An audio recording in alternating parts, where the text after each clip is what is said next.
Welcome to channel where we make your insight to the Australian visa system.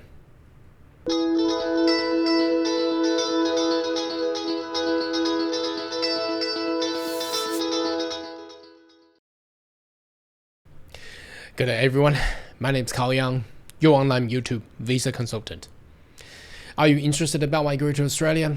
Why don't you consider to subscribe to my channel and turn on the bell on the side, so once we have all the updates and news, you'll be the first one getting all the insight.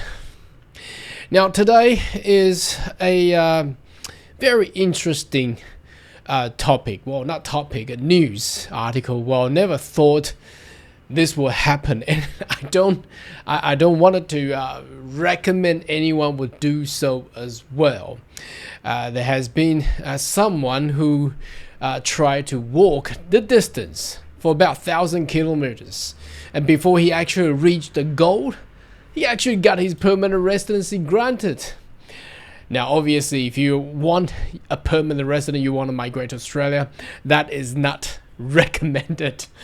But let's have a look at this story. It's very interesting how this actually pull all the media attentions, and how the government of Australia reacts to this actually particular person of the name Neil Para. Let's have a look at this news. You may want to Google under, I think it's ABC News, and you may find this one. This actually came out on the weekend. Very interesting fact that Neil was the asylum seeker, got granted, you got it right, got granted permanent residency after 1,000 kilometers walk from Ballarat to Sydney.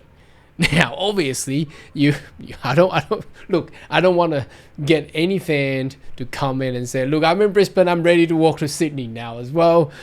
It's a very interesting fact that I don't know how Neil actually came across this idea, but it's basically an action that pulled a lot of media attentions. That's what he's trying to do, but it's not for anyone. Okay, so let's have a read about what happened. Okay.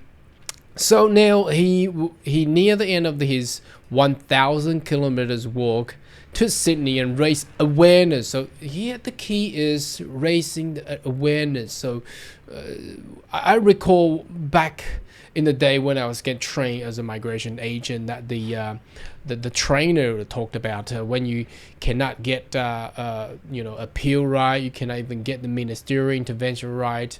Sometimes getting the attention on the media is a way to actually get you out. But obviously, I don't recommend anyone to actually do all of this, or everyone do this. If you can migrate the normal way, you do it the normal way. Okay. So he actually traveled thousands kilometers and attract awareness of thousands of families living in limbo as they seek permanent residency. As asylum seeker, Neil Para and his family has been granted theirs.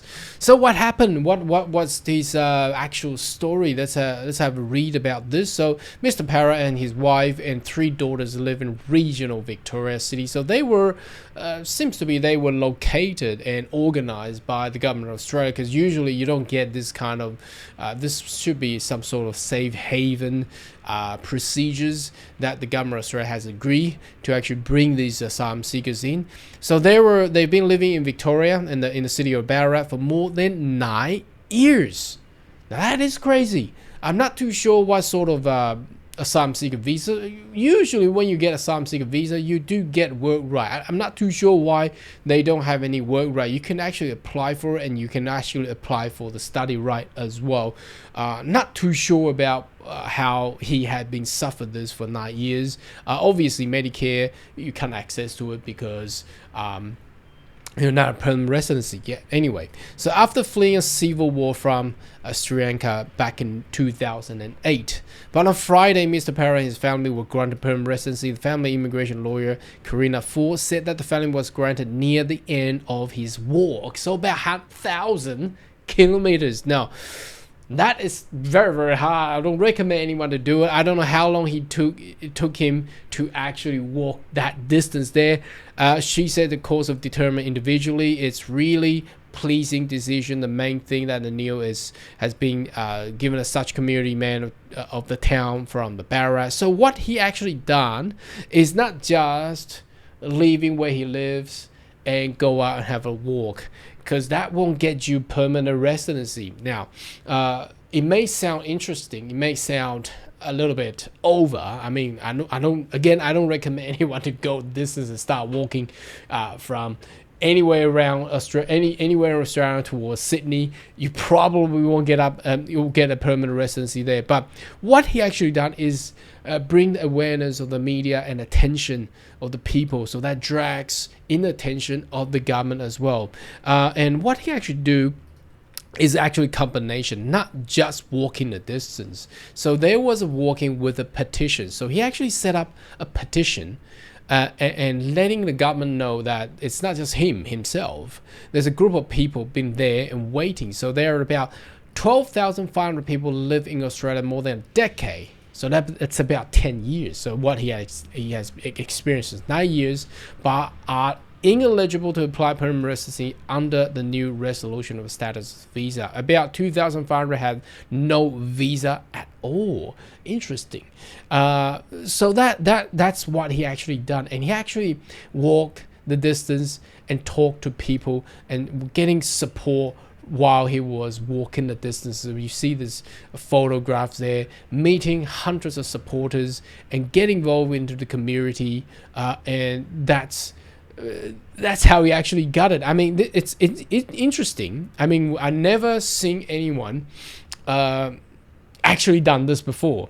Now, whether or not this would trigger a lot of people to do the same thing, I don't know, but I do not, in this channel, I do not recommend anyone do so, because there's so much going on during those distances. You know, Australia's huge. I mean, there's wild animals and all that. I'm not too sure he actually go about that and where he actually stay, where's the money coming from. And he shared the message. So Mr. Paris said the highlight of the war, including the events, more than 200 people from Asylum Seeker community in Shepparton, including many have lived in a limbo and more than a decade. So it's again, what you see here, it's a phenomenon that was caused by the former government, which was the Liberal Party.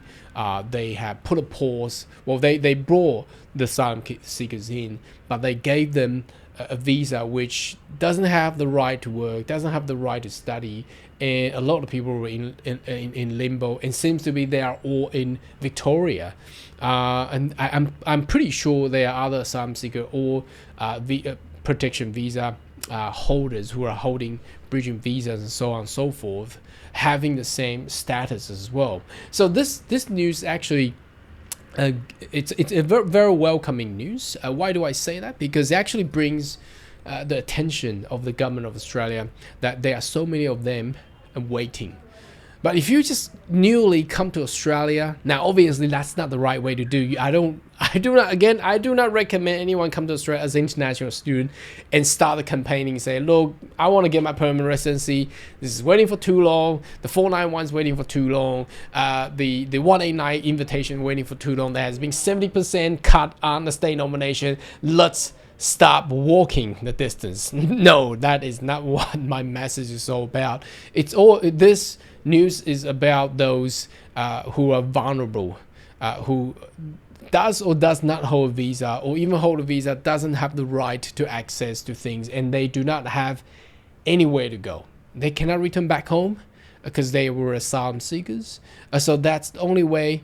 And Australia has actually taken them to a place, but not given them the status for them to actually live normally, just like any others in Australia. So that is actually the case there. Anyway, should you have a question, query, it's a very interesting news article here, but more than welcome to leave a comment right down below, and I see you next video. Goodbye.